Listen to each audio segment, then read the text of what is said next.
tonight. That's magical. Well, we're going to use the chat function tonight during Brenda's presentation. So if you have questions for her, Andrea and I will keep an eye on the chat so that we can help to get those answered near the end of the program. Otherwise, we would really appreciate it if you would keep yourself muted so that Brenda has the floor this evening. Andrea, do you want to just give a wave so that everyone knows you're here from the library too? Yeah, hi everyone. Thanks so much. And I'm going to turn it over to Brenda Sullivan, who is co-founder of the Gravestone Girls, and she'll be sharing with us a lot about 400 years, what covers that time period. So we're very glad to have you. Thanks so much, Brenda.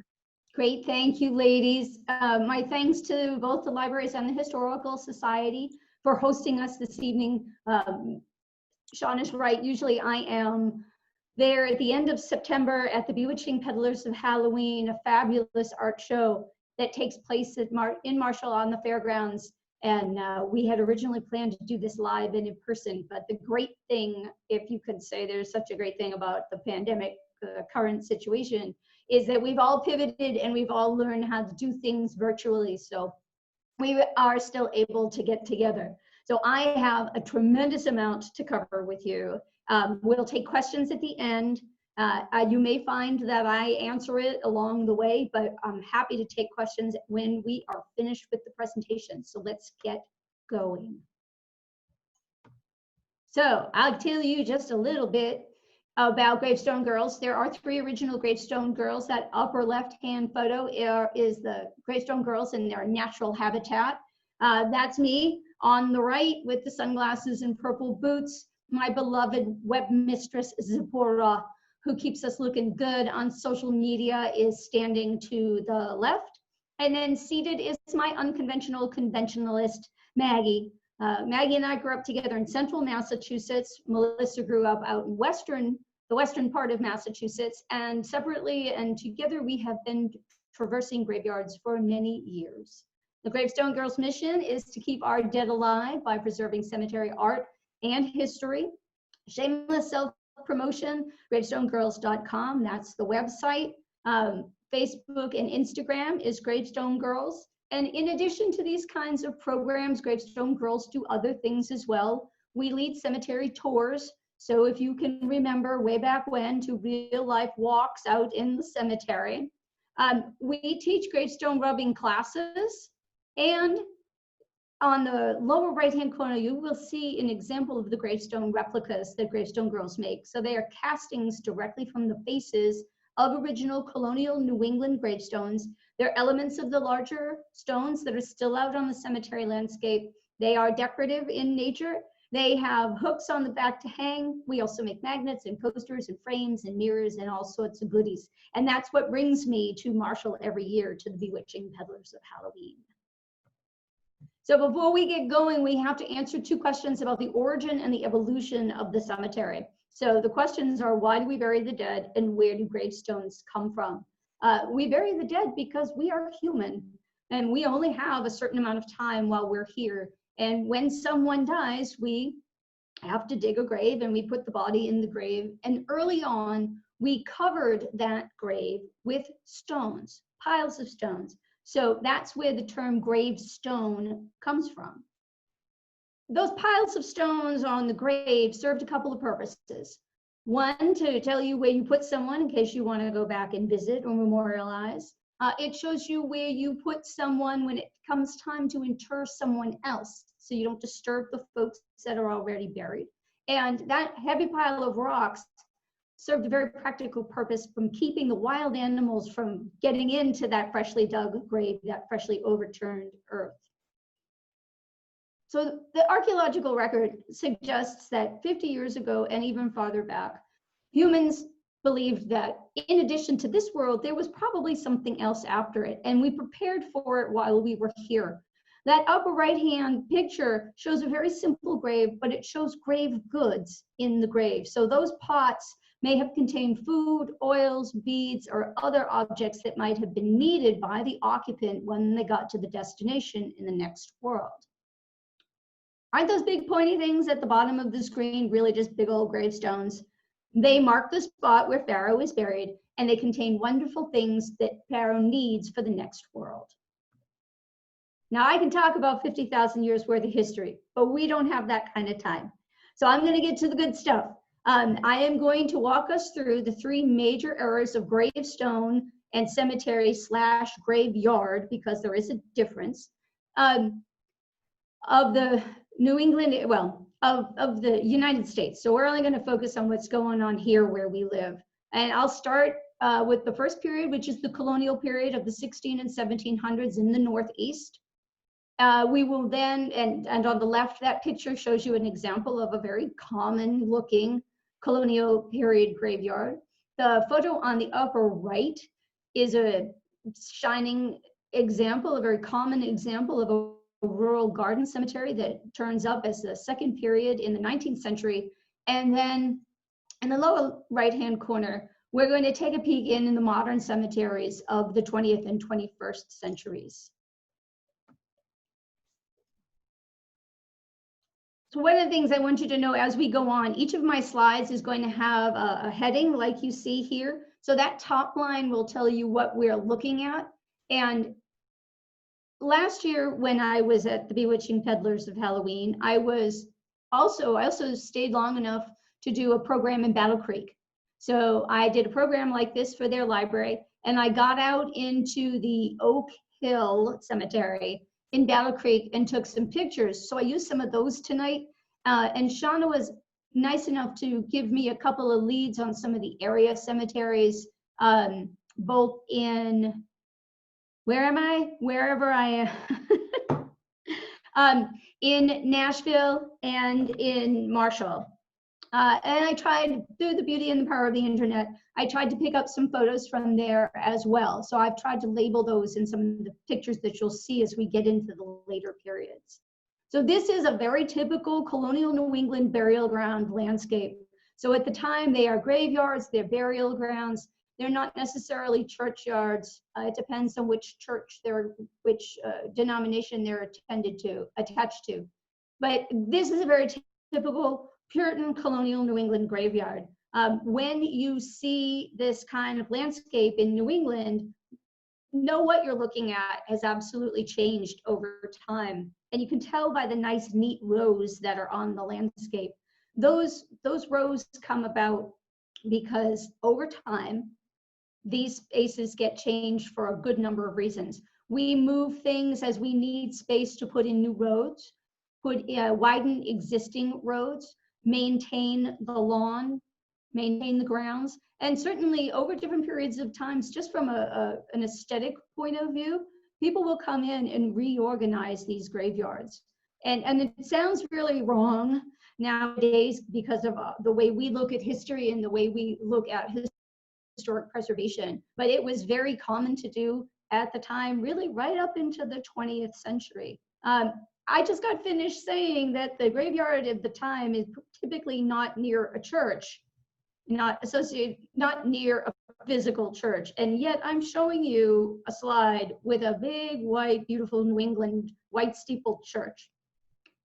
If you come to New England and you've never been here before and you are looking for the old colonial burial ground, you look for the center of town, you look for the historic district, somewhere where the original center of town would have been. Because in New England, in the Mass Bay colony, to get a charter for a new town, you had to do a number of things. One, you had to build a meeting house, and two, you had to put in a graveyard, a burying place. So what has happened over time, well, we still have a lot of meeting houses in existence in our New England towns, and those meeting houses were used for religious services. They were used for public gatherings, social gatherings. They were multifunctional. And while we still have a lot of those in the New England area, in different towns, a lot of times those meeting houses have either become our town halls and city halls, or the later churches have been built on the foundations of the original meeting houses. So if you are looking for the original center of town and the old graveyard that goes with it, in addition to looking for the historic district, Main Street, and that kind, Also, look up in the sky and see if you see a white steeple and follow that, because it may very well lead you to the old graveyard, because the church is on the meeting house burial, on the meeting house foundation. This is something I get to enjoy on a very regular basis. This is a very standard colonial New England gravestone. It is made out of slate. Slate is sediment that gets built up into layers and then compressed into a firm material. Shale comes before that, then it becomes slate. And we have a lot of slate around here, so it was close by and it was readily available. This material had to be taken out of the ground by hand. It had to be moved from wherever it was taken, then cut, and then brought to where it was going to be finally installed in the burial ground. So gravestones have parts just like anything else. On the left, that shoulder right there, that round little lobe is called a shoulder. And then this lunette, where the art is called the tympanum. And then this other shoulder here. So we've got 3 lobes. Tripartite is the fancy word for it. And then we have the biographical information down below.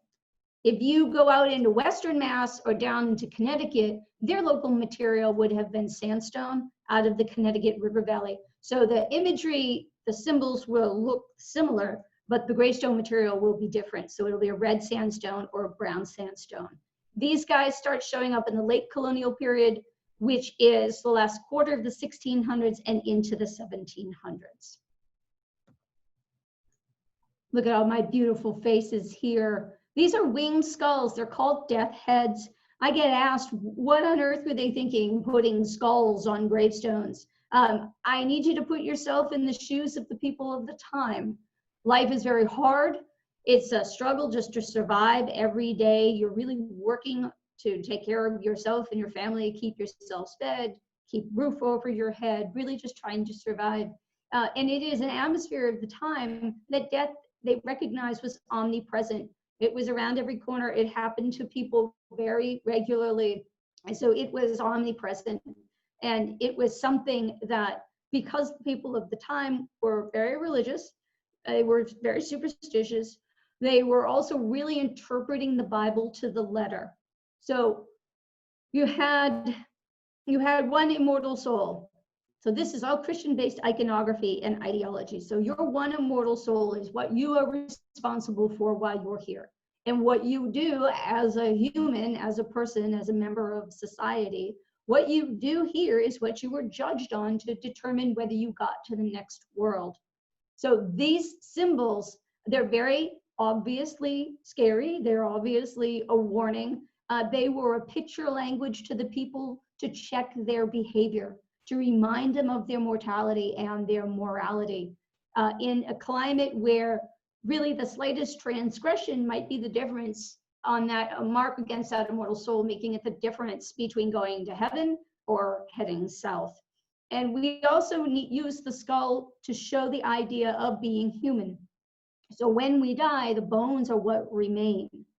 At the time, to carve something into stone that looked human or angelic would have been considered a graven image and would have been considered sacrilegious. So we're very, very superstitious here. We reach the people that can read and write with this picture language, and they don't take the time to stop and read the writing on the stones. But we also reach the folks who cannot read and write. Remember, these folks are very religious. They are spending hours on Sundays in religious services. If you've got someone at home that can read, they're having the Bible read in the evening. Your behavior here, your morality determined what happened after you left this world and what happened to that immortal soul. I wanted to show you some other, these are but a few, of course, but I wanted to show you some of the really good stuff that we find in Massachusetts or in the New England area. These are all from Boston because I was just there doing some work. There are other symbols that go on these gravestones, and they are absolutely meant to get your attention. I call it a scared straight program. It is something that, because these spaces were typically in the middle of downtown where you're going about your daily commerce business, they're out there looking back at you, and they served as a sort of a puritanical finger wag. They are a warning to make you self-check. Check your behavior. Were you good today? Were you good this morning? Did you disparage somebody in your head because you went, oh, look at her shoes? You know, something as little as that might be the mark against the soul that made the difference. You are always supposed to be monitoring your behavior for good, virtuous, and pious behavior. So we get other things in addition to those winged skulls, and that winged skull, putting wings on it, was the idea of the soul flying off to the next world. But we have other skeletons as well. We have Father Time and Death represented in both the skeleton and the Father Time image in the photo on the right.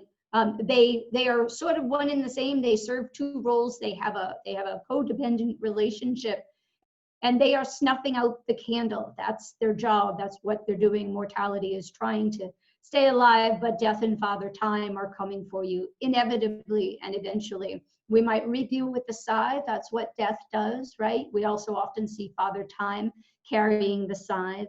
The hourglass that you see up at the top on the left, the idea that everyone was born with an hourglass.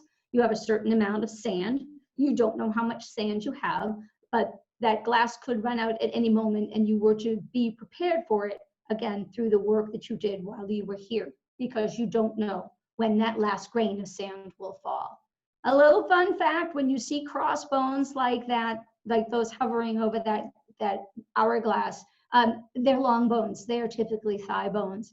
And we use crossbones and skulls and crossbones even today, and it's a very commonly seen or easily understood warnings for things like poison or danger, high voltage. You put wings on that hourglass, and it's certainly the idea that time flies. We get these cutie little guys at the bottom in that left-hand picture. They're called Death's Imps. So they are Death's helpers. Here they carry the pall. I have seen them carrying an hourglass. I have seen them carrying a casket. And actually a casket just like that one in the right, on the right in the middle. There you go, there's your skull and crossbone warning on your coffin, your message about mortality. And that is a very specific coffin. It is called a toe pincher because it is wider at the top and it tapers down, and that's where the feet would go, so it pinches your toes together. And then on the right, I have another skull and crossbones, which was done by a very well-known gravestone carver in the Boston area in the 16 and 1700s named Homer. So we have all of these symbols and then some to continue that idea about mortality and morality in the colonial period. We have Latin on the gravestones. Over on the left, on the top, I've got Father Time with his scythe and his hourglass sitting on your tomb, and with the Latin phrase memento mori. And it means remember your mortality, remember you're human, remember you're going to die. We get Latin on the stones, we get English on the stones, we get pictures on the stones. We make sure we cover everyone.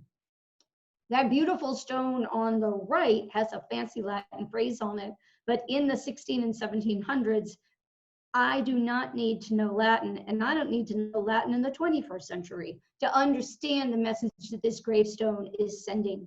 That is a tree, and as you can see, it's in a little bit of a compromised position, and that tree is like a human life. It represents the idea of being human, in that humans have a definite beginning and a definite end, and their life is fragile and can be interrupted at any time. So here, this picture message is your maker is coming out of the clouds with his hatchet to fell your tree, and that would be the end of you. And it happened just now. You weren't expecting it. You were to be prepared for it, and it was entirely up to the maker's discretion. You needed to make the most of what you had, most of what you did before that hatchet strike. But not to worry, death is not a permanent condition. On the lower left here, lightly inscribed across the tympanum of that stone, reads, The grave is God's hiding place. So to die and go into the grave is kind of like going into God's waiting room. When we're waiting for something very particular, we are waiting for the resurrection, the day of judgment, the call of the trumpet of Gabriel to sound the call to resurrection, redemption, and hopefully ascension to the next world. You get your reward for the work that you've done here. The lower right-hand slide there with that handsome guy in the middle, again, that is death and mortality symbolized by the skull. And it reads, all must submit to the king of terrors. Death was known as the king of all terrors, and no one got out of here alive.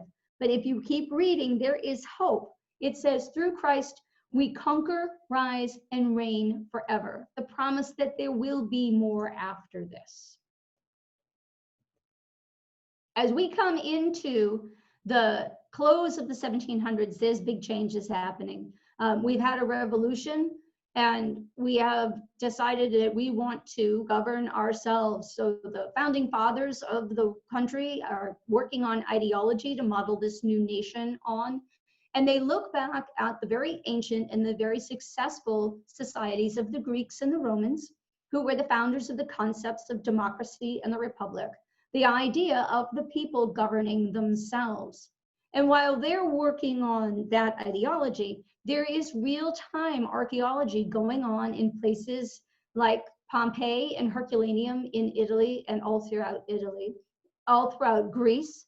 The Roman outposts far-flung across the continent of Europe are all being excavated. There, we are digging back into the ground and we are bringing to light these ancient civilizations. And what happens is when we reveal these classic civilizations and we adopt their art and architecture into our modern cycle, it's called neoclassicism. So what happens in the land of the living is we adapt their classical styles into our architecture, in the types of buildings that we make that we build with pediments and columns and capitals that look like Greek and Roman temples. It goes into the design of federal furniture of the 18th century.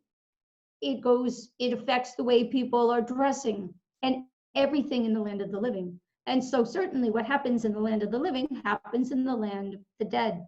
And one of the very important things to come out of the ground in terms of that is what you see in the upper left-hand corner there. That is an urn, but it's not just an urn, it's a cinerary urn, and it takes its cues from the excavations that are happening of these ancient civilizations across Europe. That cinerary urn physically carries the body to the next world, and also metaphorically carries the body to the next world. So it is a purposeful and very appropriate modern symbol for the time to show the idea of death and mourning. To the right, we get trees. Again, they continue on the gravestones of the late 1700s and into the 1800s. But it's a specific tree. It's a weeping willow. So the idea, the weeping willow is chosen because of its name and the way it looks.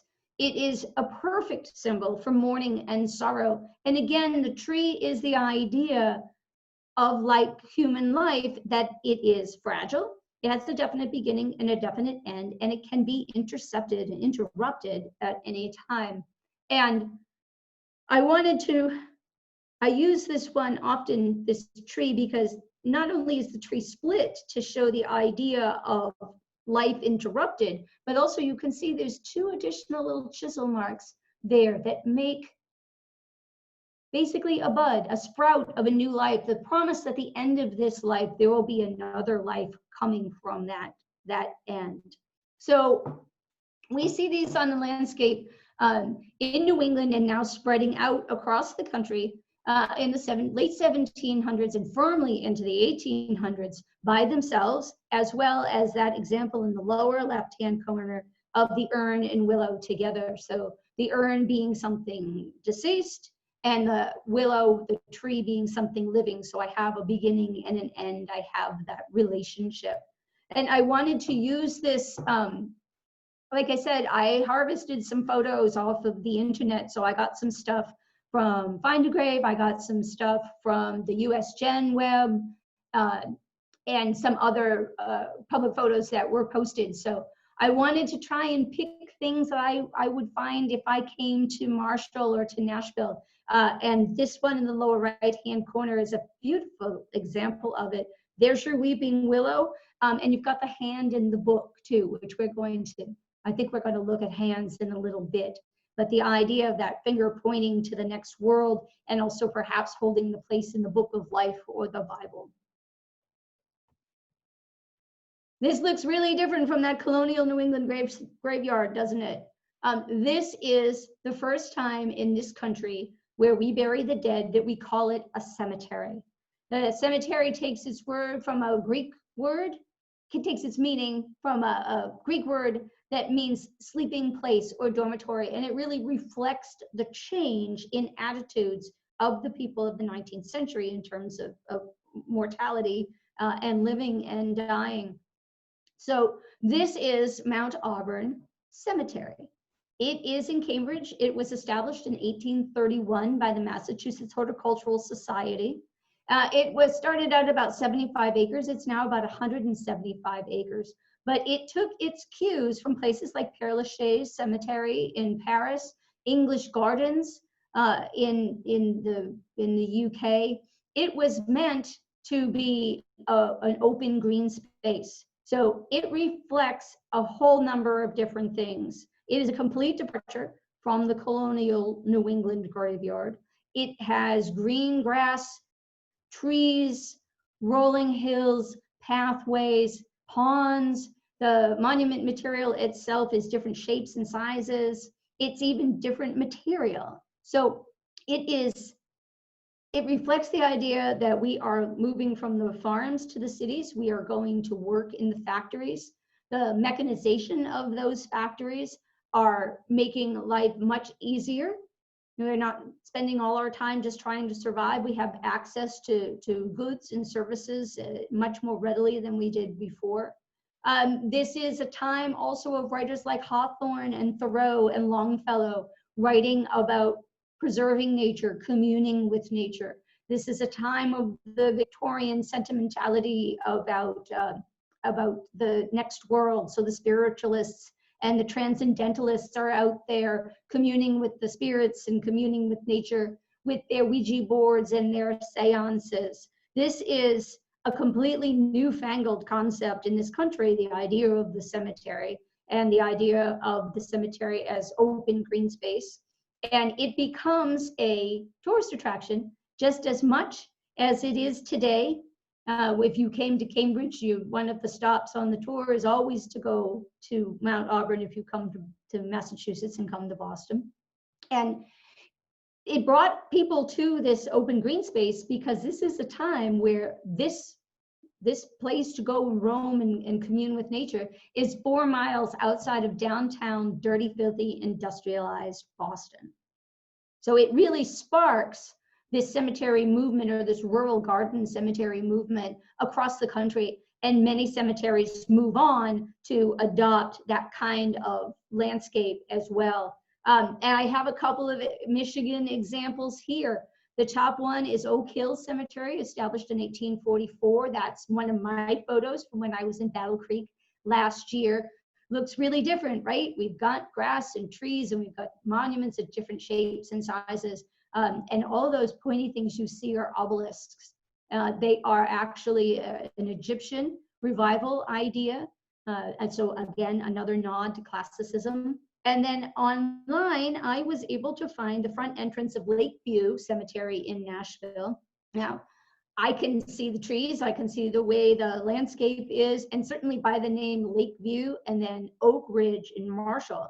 Those are the kind of names that your cemeteries are going to get in the 19th century.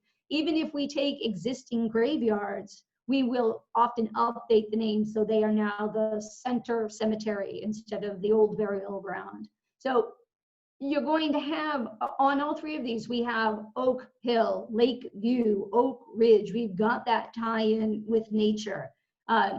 So I've got also here, this is actually, I like this, and I'm really sad I didn't get to come to Marshall and see this. I will say every year that I go to Peddlers. I'm unfortunately running off somewhere, and while I have a list of Marshall cemeteries to see, I've yet to see them yet, except through the internet. And this is a shot that I was able to get from the internet of, this is actually your keep. And I like it because it's got that fabulous Victorian architecture. It's got an urn on the top, and very beautiful lettering across the top, declaring the name of the cemetery. It is a keep or a receiving vault.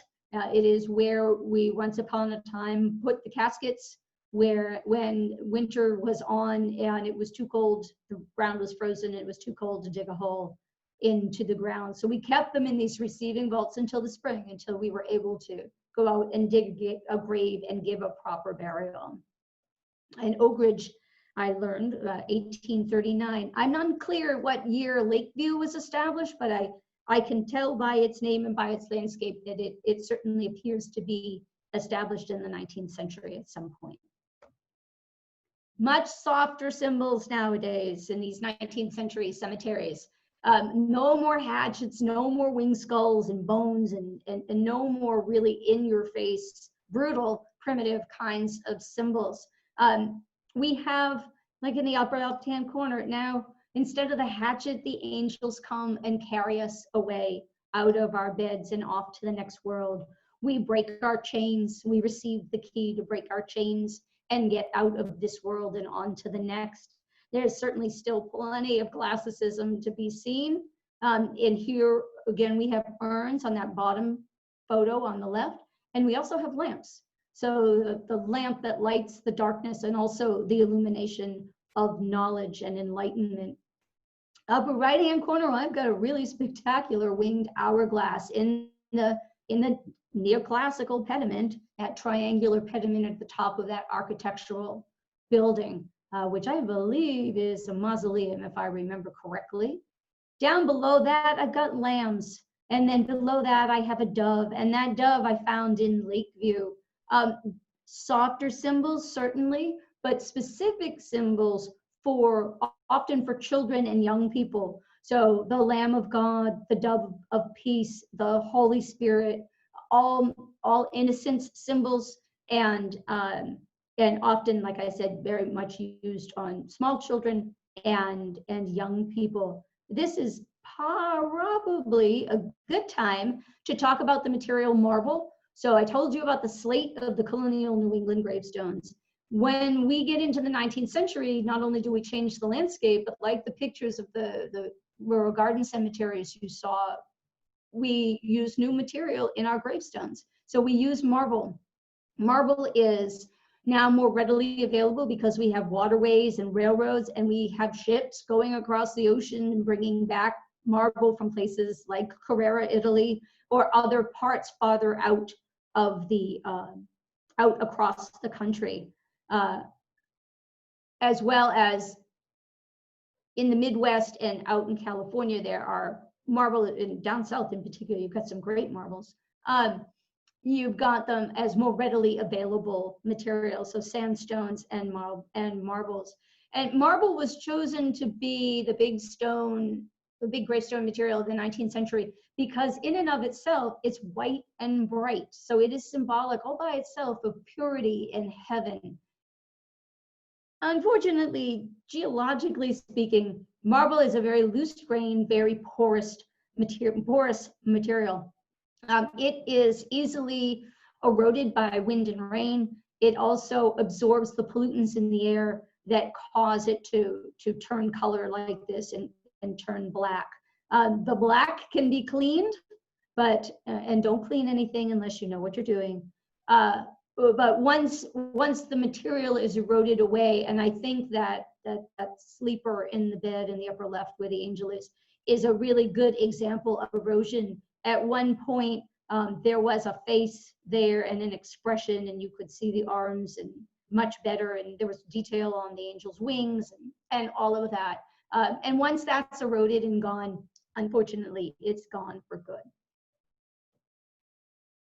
Oh, yes, and I wanted to include this because I love to see when people are out and about doing things to conserve in the cemetery. I found this on the Nashville, Michigan Historical Society's webpage, and they are clearly out doing the good work. I did a little bit of reading. They answered some questions about how they clean the stones, and they use the right tools and the right materials, and they're teaching others how to do that. So it's wonderful. It can certainly be done, and this is a shining example of that.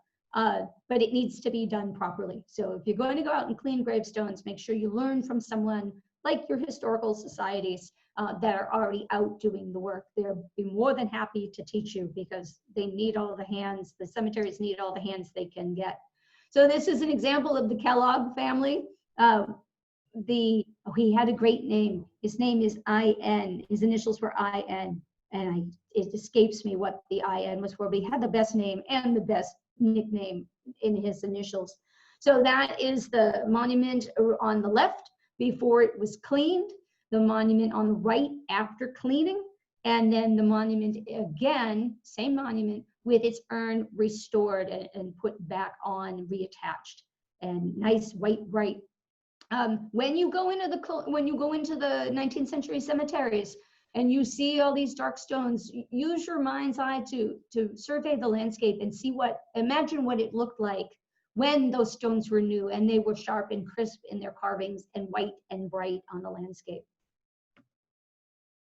I love these things. You guys have the Midwest in general has a great tradition of these tree stump monuments. I've seen them pretty much from Michigan to Texas and everywhere in between, and they are stunning in and of themselves. They are all carved by hand. Actually, that could be a big lie. They are both carved by hand and with tools. You do both when you make these, and they are meant to, again, reinforce that communing with nature idea of the 19th century cemetery. They are representative of the tree, which is representative of life and death and the fragility of life in between. They are beautifully decorated with, as you can see, everything, birds and branches and flowers, and the one in the middle that's connected, that it's still standing and it's still connected in view of being outdoors 24/7 for 150 plus years, is spectacular. So this is very much that nod to nature. We have more of it down below. On that little one on the left is a stump on its side. It's got a violin on it, which I thought was magnificent, and some ferns. So again, more nods to nature. I've got a chair made out of faux tree stumps. So these are all marble. I may have one or two here that might actually be either limestone or sandstone, because that's a common material that these are made out of when I see them in the Midwest. Often hard to tell when they're dirty. So not only are these nods to nature, but you guys might be familiar with them as woodmen of the world. So not every tree stump monument is a tree stump monument, but not every tree stump monument is a woodman of the world. Woodmen of the World was an insurance group. You paid in, and it was a society. You paid in, and your dues went towards paying your funeral expenses and perhaps also establishing a fund for your survivors. So when we see the tree monuments like this, and they were from Woodmen of the World, in addition to all the goodness that you see on them, you would also see a small round medallion, and it would say Woodmen of the World.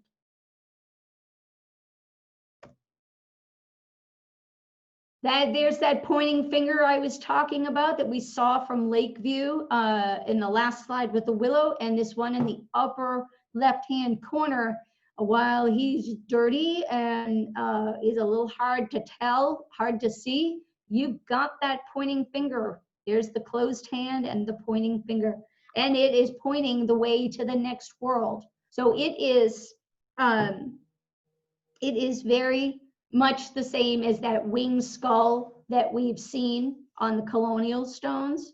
So it means exactly the same thing. It points the way to the next world, And it also is just, it means the same thing, but it is just, the pointing finger is just the modern symbol of the time. The shaking hands we also often see. It says goodbye in this world. It is the promise of being reunited in the next world. So maybe the hand that comes across and helps you make the transition. It is the promise that there is more to come after this and that we all will be reunited. In these newfangled cemeteries, we have the opportunity for the first time to purchase a piece of land, to purchase a family plot. So I call it your home away from home. I call it a vacation home. And it sounds funny, but if you put it in the context that in life, the family exists together. They may all live together, but they all are a family in this life.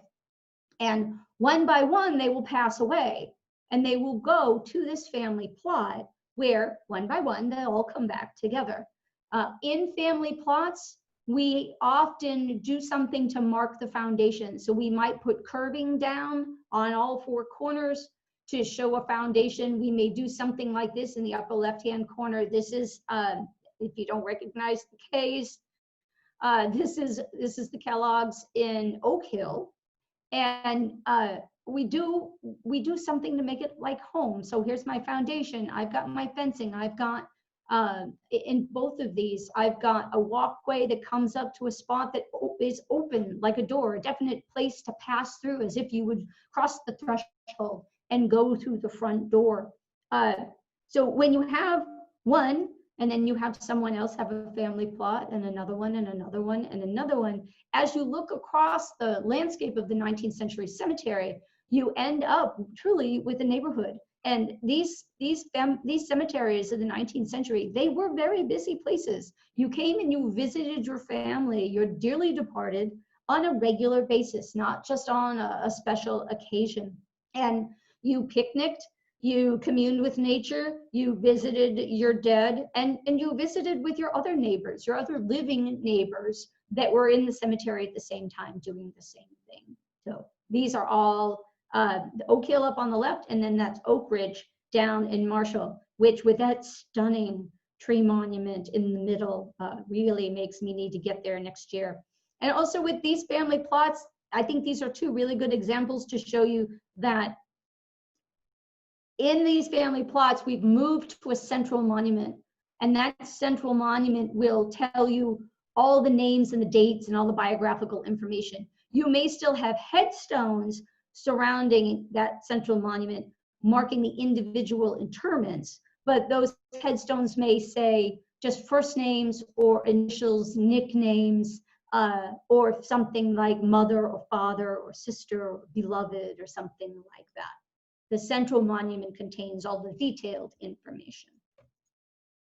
This is the C.W. Post Mausoleum in Battle Creek. Some people's vacation homes are just nicer than others. That's really all there is to it. This is a truly impressive, large monument. The 19th century, those industrialists, they're making money, right? And they're putting up big houses in life and big houses in death. This is some sort of, actually, this is a little Romanesque in its architecture.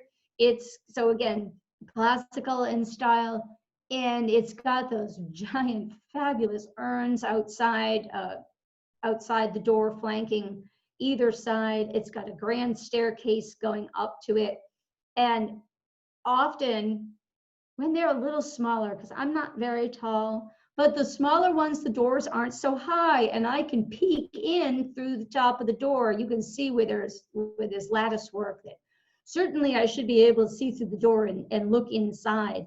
So I want you to know that there is something inside. So this is a chamber all unto itself. This is its own standalone physical building. And when you peer through the doors and windows, this is often what you'll see inside. On the right, this is an example of the niches that you will find where the caskets go. So they're horizontal. I sort of liken them to horizontal files. It helps explain its organization, the way it's oriented. So they are horizontal, as you can see, So the casket gets slid into that niche, and then the marble gets put over the opening and then inscribed with names and dates or biographical information of some variety. We also have windows often on these spaces. We have doors and we have windows like any other house. Those windows are often stained glass. They flood the room with color. They flood the room with light. It is the opportunity to both look out and look in.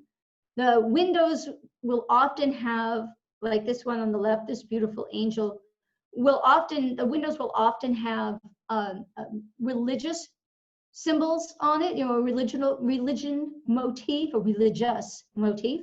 Or like on the right, that example looks more like outdoors. So we see them with trees and flowers and ponds and really the idea of the outside world metaphorically. I want you to know about these because you guys got a bunch of them.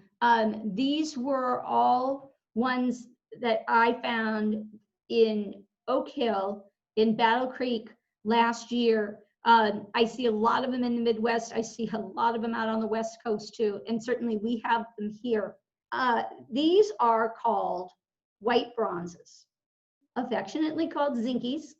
They were made by the Monumental Bronze Company in Bridgeport, Connecticut, last quarter of the 1800s and into the 19 teens. They are neither white nor are they bronze. They're this sort of beautiful blue-gray color that sit out on the landscape. Once you know what this is, when you go anywhere where there is one, you will be able to spot it a mile away on the landscape. It is not white, like I said, and it is not bronze. It is zinc. So it's 99% pure cast zinc, and that the panels, all the casting was done in Bridgeport, Connecticut, and then sent to their distributors in different places. And I was thrilled to find two of these, and you can see them at the bottom. One from the Detroit Bronze Company and one from the, oh my goodness, so small I can't see it. Oh, Chicago, from Chicago. So there were no showrooms to go see these. You either saw them on the cemetery landscape because someone had already put one up, or you saw them in design books that traveling salesmen, typically folks that were moonlighting, were out selling these. And they were a special niche in the last quarter of the 1800s to be direct competition to both the stone monuments and bronze monuments. So bronze was very popular at the time. As we move through the 19th century, it has a definite cachet. You see it on the landscape in vases or vases, in doors, in statuary, in plaques. You see it on the cemetery landscape, and it's a modernly available material for the time. It costs a pretty penny, so it is a visual cue that we have some means. But one of the problems with bronze is that it needs maintenance. So it oxidizes very quickly from both air and water and becomes not pretty. It loses its beautiful bronze color and becomes green and black and streaky, and it needs maintenance. So the Monumental Bronze Company said, we're going to make a newfangled monument. We're going to make it out of cast metal, like bronze is cast, but we're going to use zinc because zinc is a natural biocide. It does not allow any kind of biological growth. So it will not grow algae and lichen and molds. Because it's almost pure zinc, it has no coppers or irons in it that are going to oxidize and discolor. What you buy today in 1880 is going to look good and look the same in perpetuity without maintenance. So you have the opportunity to have something newfangled. It's got they use the word white bronze to use cash in on the allure of the concept of bronze. You have the ability to design it yourself through these design books, so it's highly customizable, and it shows that you're sort of modern and hip and with it for the time. They are hollow. when you see one, walk up to it and just give it a little knock. If somebody answers, run. But in the event that they don't, which we hope they don't, you will know that what you will hear is it returns a hollow metallic sound, because they are indeed hollow with no internal armature. These looking good, and it was very exciting to see the affiliates' names. There was also one in Canada, so we have Detroit and Chicago represented here, and I believe there was one towards the West Coast, Seattle, maybe, it escapes me at the moment. But everything was cast in Bridgeport, Connecticut, and then sent to the distributors to be assembled and installed on the landscape. So know them when you see them. You've got 3 that I found at Oak Hill, and Oak Hill is relatively small, so be on the lookout in the other cemeteries around Michigan. This is the 3rd period, so this is the modern landscape. Again, this is Oak Hill and Battle Creek, so you'll notice that we had both the 19th century garden cemetery, and then Oak Hill was later expanded to have a modern section, which is not uncommon.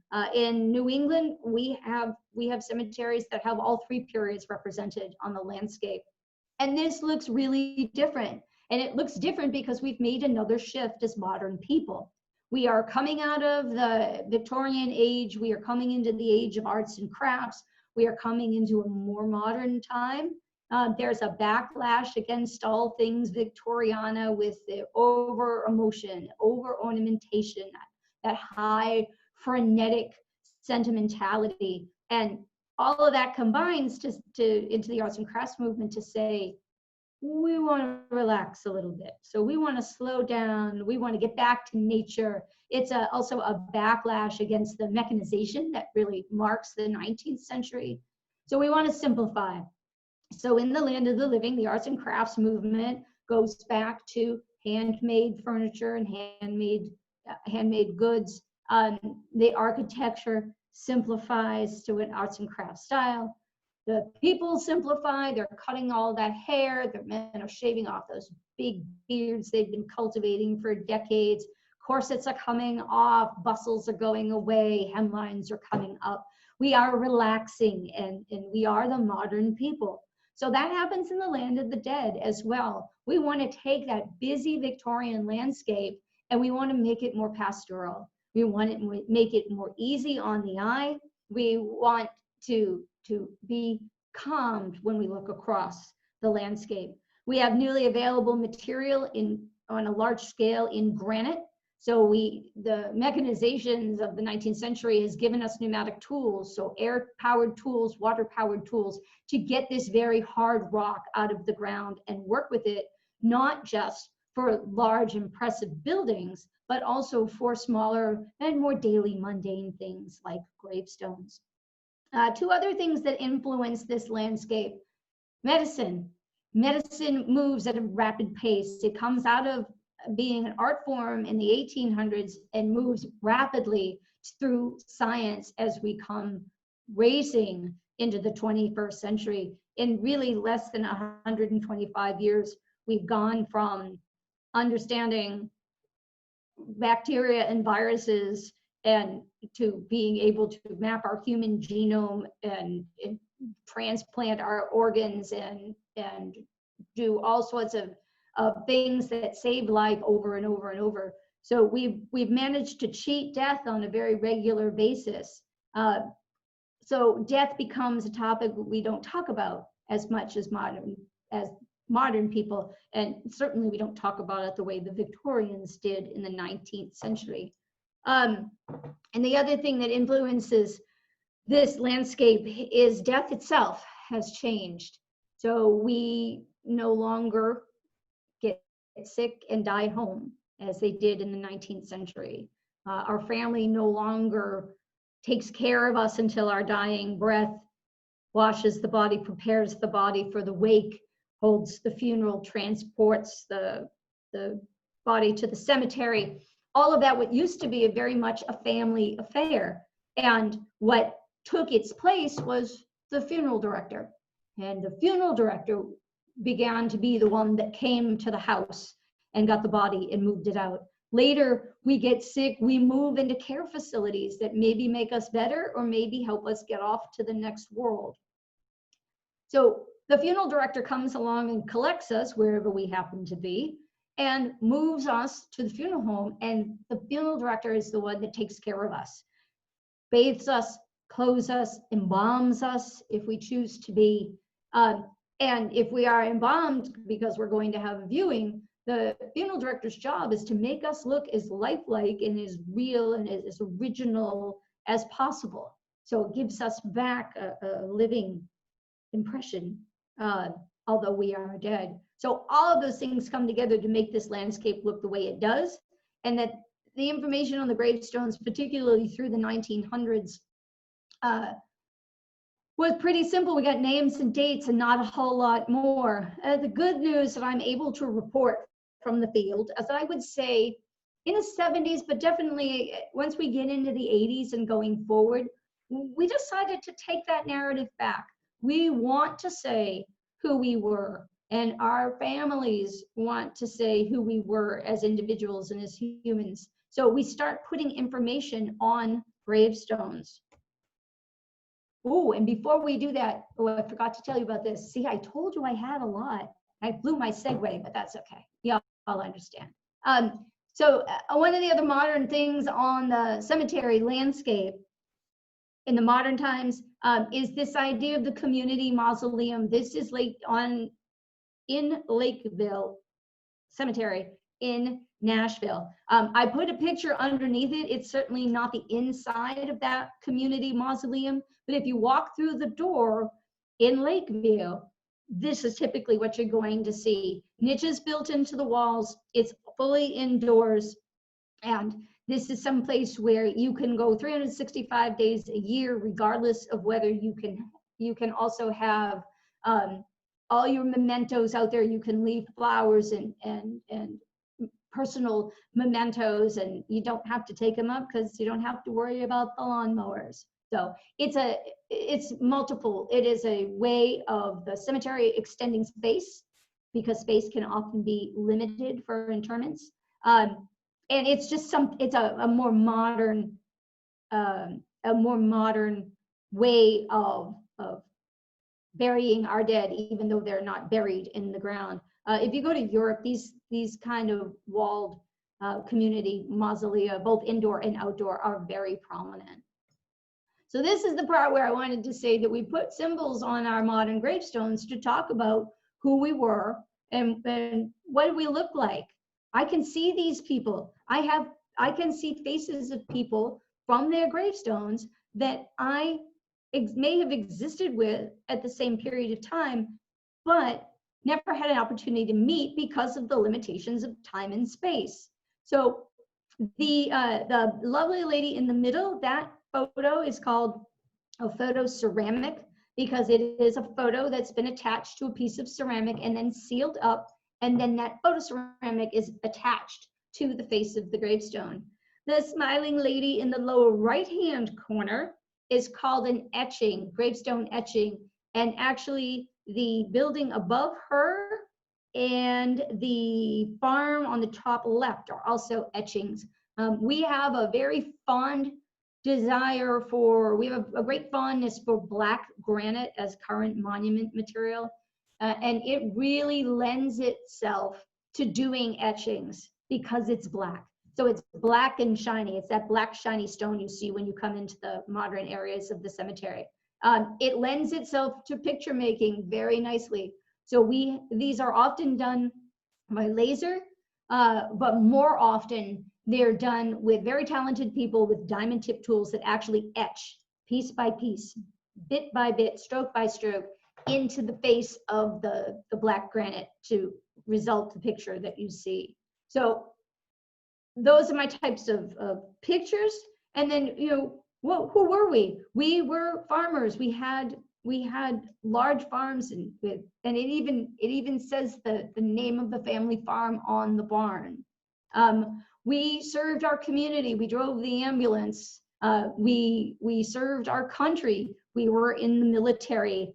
And I believe that I found one in the lower left-hand corner on one of my trips. And I'm in the Midwest, so maybe we've got a farmer here, maybe we just have somebody that really loves cows. But I just thought it was a very personal, it really said something, and then they leave the story up to me to interpret why we've got the cows. And what else did we enjoy? What did we do with ourselves while we were here? We went out and communed with nature. Maybe we were hunters.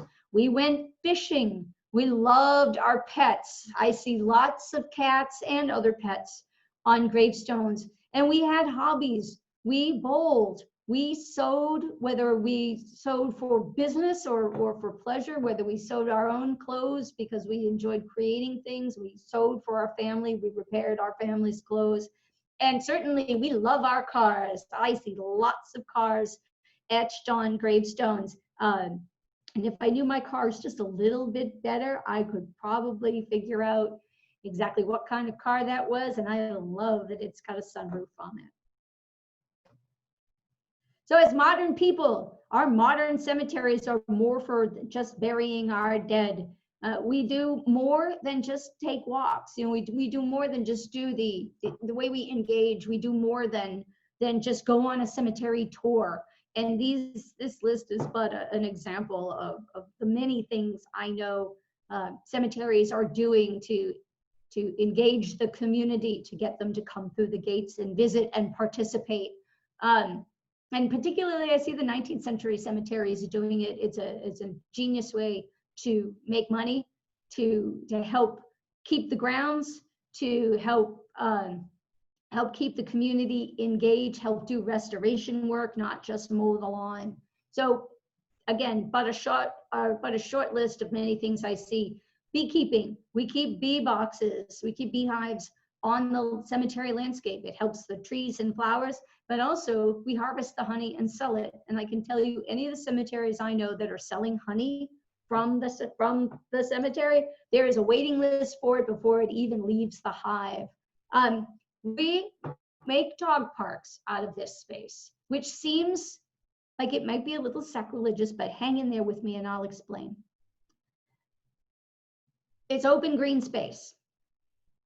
If we make a membership out of it, where people pay a pretty penny to be a member, to be able to bring their dogs in, and we monitor everybody and make sure they're keeping up after their pets, there's no reason why we can't let them run through the cemetery. It's open green space. I find that it's good for the soul of the human and the dog. It's good for everybody. Who doesn't like to pet the dog when you see the dog? But also, I see the cemeteries doing this often, those that are located either in the city or on the edge of a city. And I think the best example of that is the Congressional Cemetery in Washington, D.C. Where are you going to find 100 acres of open green space to be able to run your dog? They've been at it as a program for over 15 years. The people that are members pay a very nice price to do it, and it makes money for the cemetery. Poetry and parties. You can rent this space and you can get married in the cemetery. You can come in and enjoy a poetry reading. I've been to wine tastings in the cemetery, or in Cincinnati, where the beer barons are buried in Spring Grove Cemetery. Go in and learn about your industrialists and have a taste of what they made. We do yoga in the cemetery. What more peaceful place could there be than the cemetery for doing yoga? We may have a 5K run as a fundraiser. Laurel Hill Cemetery in Philadelphia does one around Halloween, and I know a number of other places that do too. And people run in costume, and it's fun to watch. It's great to participate in. And again, it's raising money for the cemetery. You might join a book club and read books about the cemetery, about gardening, about death and dying. You might read books about murder mysteries and anything that gets you together as a group, reading, learning, and enjoying together. The upper right-hand picture is me in my In my booth at the art market, the Market of the Macabre, that takes place in September in Laurel Hill Cemetery, again in Philadelphia. And if you look past my fabulous booth with all my wares, you will see equally fabulous gravestones that we are all set up amongst. This event annually draws over 2,000 people. It's only there for 5 hours on one day, once a year. It gets more than 2,000 people through the gate at $5 a head. Wham, $10,000 goes into the cemetery coffers for more education programs, more restoration, more groundskeeping. Death cafes, all of these and then some are things that we are doing in these spaces. And I think the biggest thing to take away is when these spaces are part of your community. They hold your ancestors, they hold your founding fathers, they hold your glitterati and your common man and everyone in between. They are part of the fabric of the community. And when you get people in the cemetery, engaging them for these activities and many more, you bring the good element in and you help keep the bad element out. So it would cut down on vandalism and bad things, other bad things that take place in these spaces. These spaces suffer when there's no one in there. If people think it's abandoned, then bad things happen. And certainly as modern people, we like our technology. We've got our cell phones, right? What would we do without them, particularly nowadays? And because of the pandemic, you guys might be more familiar than you have been in the past with that little object in the lower left. This is a QR code. This is a particular QR code. It's been enlarged there for your viewing pleasure, and here down below it is embedded in a gravestone. So it's by the Memory Medallion Company in Pennsylvania that holds the US patent for using QR technology for historical documentation and memorialization. So you buy your little memory medallion from the Memory Medallion Company, you install it in the stone, and then you do something with it that is really kind of cool. That QR code is yours. So you have the opportunity to tell your own story. If you want to follow along, launch your camera and hold it up in front of that QR code, because it's going to take you somewhere. It's going to take you here.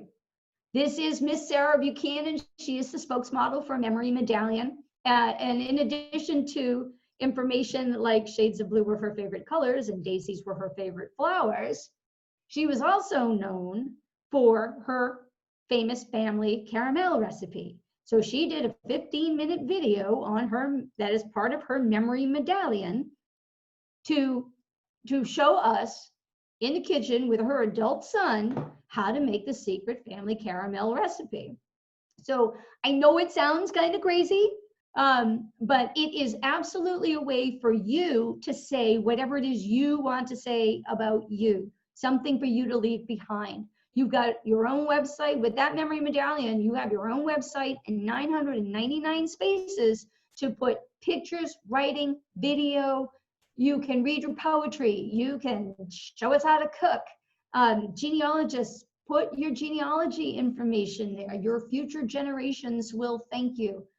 This is done by Memory Medallion and offered by them as well as monument makers as a way to tap into us as modern people understanding and using modern technology in the idea of cell phones and QR codes and the idea of wanting to leave a lasting and very personal legacy. My job this evening has been to tell you that cemeteries are fun places. They are interesting and educational. They're a valuable spot for resource.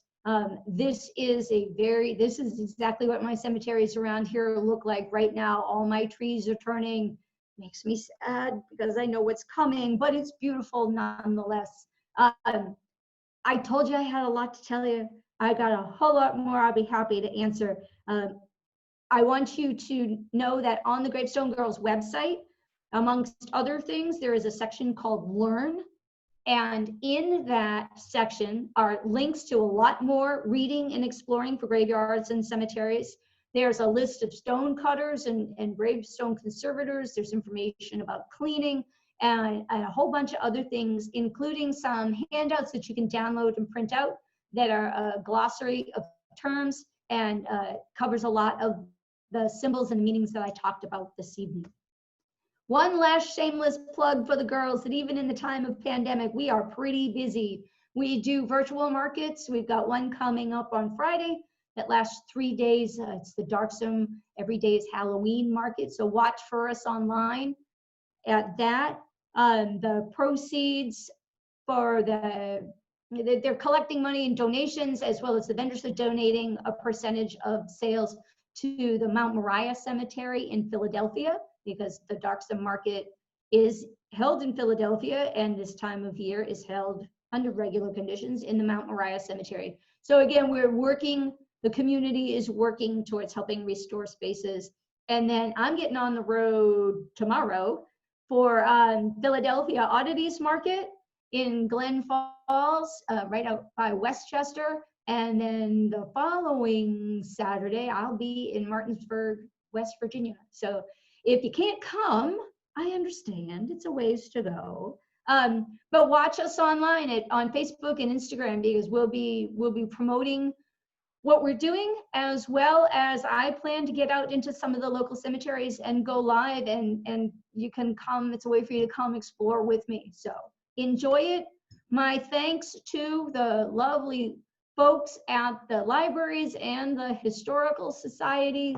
I am more than happy to fill in whatever blanks I haven't answered in the program, because believe it or not, there was still a lot of stuff I could have told you. So I'd be happy to help out now and later. So do we have any questions, my librarians? Well, thank you, Miss Brenda. We really appreciate everything that you taught us today, and for being here with us. I just want to make sure if you have a question, you can go ahead and put it in the chat, and we'll get those answered for you. I think we do have one already. We have, what is a death cafe? That's a good question. Oh yeah, you know what? When I finished up with that, I was like, oh, I kind of skimmed over that. So Death Cafe is kind of exactly what it sounds like, in that it's, you sit around and you have coffee and you talk about what books you're reading or whatever. This is where people will come together and they'll have coffee and they'll sit and they'll talk about death. So you might want to have questions answered. How did you handle this when I just lost someone? How did you handle this? Or where do I go to talk to somebody, or about my grief and anxiety? Where might I look for a gravestone? And so there's all those things, and it can be loftier than that too, in terms of talking about mortality and dealing with the idea that we are mortal and we do lose the ones that we love. It's a newer and an emerging community, and a way to sort of take back the mystery, or I was going to say shame, but shame's the wrong word. Take back the apprehensiveness that we have just in talking about death. It's a fact. So it's a really good way to be able to just get together and just join a community and hash out some ideas. And it's part of a larger movement called the death positivity movement. And it is that idea about facing death and dealing with it, not hiding it, in secret whispers in the back of the room in the dark. It's about green burials. It is about us as modern people and how we want to handle the subject that in the recent past, we haven't spent much time talking about, acknowledging, or dealing with. Thank you so much. That's really good to know. We have a few more questions for you. We have, what is the symbolism of a tree trunk as a grave marker? We've seen several, including a few that hold a book in their branches as well. Yeah, so I can jump back to the ones that I put up here because they're such stunning examples. And I'm really blown away Oh yeah, look at that one on the lower, in that middle of that family plot. Ooh, it's so amazing. So they are very Victorian in nature, in the idea of communing with nature. So if we're going to put up a monument, why don't we put up something that complements the landscape? And they can be very ornate. And you're right, I've seen them with books. And often that book is like will often have the name of inscribe the name of the people that the monument is for. So it's sort of like inscribing it in the book of life. I've seen them with squirrels and birds and vines and these beautiful examples. So they're very much in keeping with the 19th century sort of language of flowers and nods to nature that takes place as the modern people of the time get out there and commune with nature, talk about nature, preserve nature, and they spend their time in the cemeteries enjoying that. So it's all part of the vernacular for that particular point in time. And I've seen them little, like the one on the bottom on the left that has the violin on it, which is just a little piece of stump.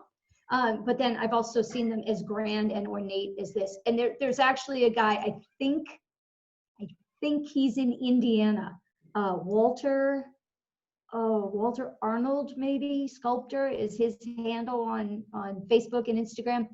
He's carving these as we speak. He keeps posting. He's an amazing monument maker, and he is making one for somebody that he's showing us the progress as he's carving it online. So they're not just something of the past. There are monument makers doing 19th century things like these, and I know around me in New England, I can think of 4 or 5 cutters that are carving slate in the traditional New England tradition. So that 3-lobed colonial style gravestone made out of slate, and then with whatever imagery you want put on it. So it might look old on the cemetery, but there are still artists out there making old monuments new again.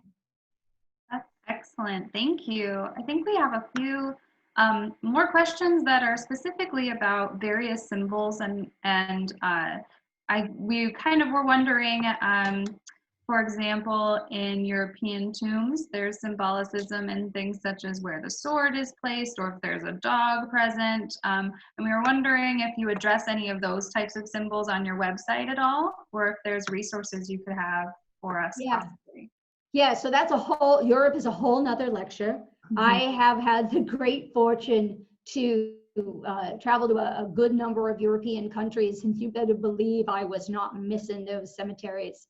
Some of this is some of what we have here is absolutely derived from Britain and other parts of Europe. They're certainly older than we are, so they have a longer tradition. And yeah, we do. There's a bunch of links on the website that'll point you to a whole bunch of additional websites. And also, if you wanted to check out the Association for Gravestone Studies, so their website is gravestonestudies.org. They are an American organization, just like it sounds. They're all about gravestones and cemeteries. And we have members from all over the country and members from all over the world. They've been around for about 40 years. They do monthly e-newsletters that you can sign up for without being a member.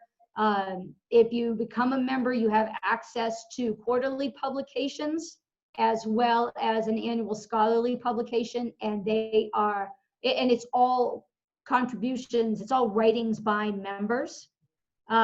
Based on their travels, based on what they're studying for their doctorates, based on being archaeologists or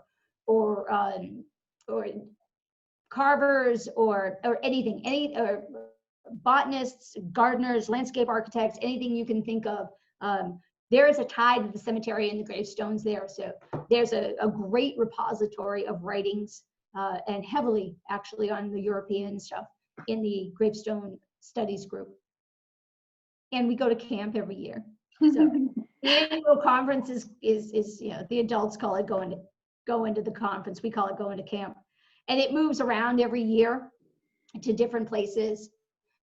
We were supposed to be in Austin, Texas this year. We were in North Carolina last year. We've been in Canada. We've been on the West Coast. We've been all over. I'm waiting for the big European tour.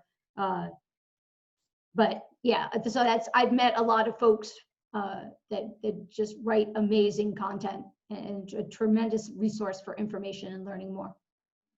Thank you. I think we had another question here that says, thoughts on the modern mow-over cemeteries. We have relatives buried there, and it, you know, kind of takes away that individuality. So we're wondering what your opinion is on that. Yes. We have those here. I see them. They are definitely a modern function. They're called lawn cemeteries. They are the idea. So when we come out of the Victorian period and we go to that third wave, that third period of the modern cemetery, where we want to make everything more pastoral, easier on the eye as you go across the landscape, the lawn cemetery takes it one step further in that the requirement is all the markers are flat. So that way, if you're passing by, your eye is not interrupted at all as you look across the landscape. And unless you see the sign that says so-and-so cemetery or memorial cemetery, unless you see the sign, you are apt to not even know that it's an actual burial ground. It is done for a type of aesthetic. It is done certainly because it is easy to keep the grounds that way, but it is definitely organized that way because it is a particular modern aesthetic. Thank you for that. I think I have one more question. I'm trying to get back to it in the chat here. Sorry, everyone. I don't mean to skip you if you've added something here. Just go ahead and post it again if I've missed you. But I have one that says, I've seen old marble headstones with little doors covering a small space near the top. Did they put tin types in there or something else? I believe there's one in the Quaker Cemetery near Nashville. Yay! Yes, absolutely. And you know, I don't know what I did with it. I think one of my slides I originally had, again, because there's so much I want to tell you. Oh, it was when I was showing when I show the modern stuff, I think I'm getting some questions over here too. Where are we? There we are.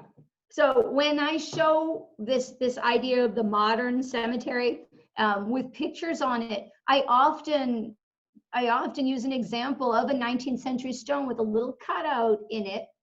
And I do see them sometimes with little doors over them that cover that cutout. And that's where a photograph would be.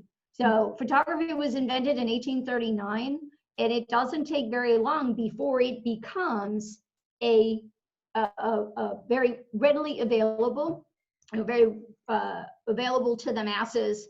And if you could have your pictures taken in life, why would you not do something with that newfangled technology and put it on your gravestone?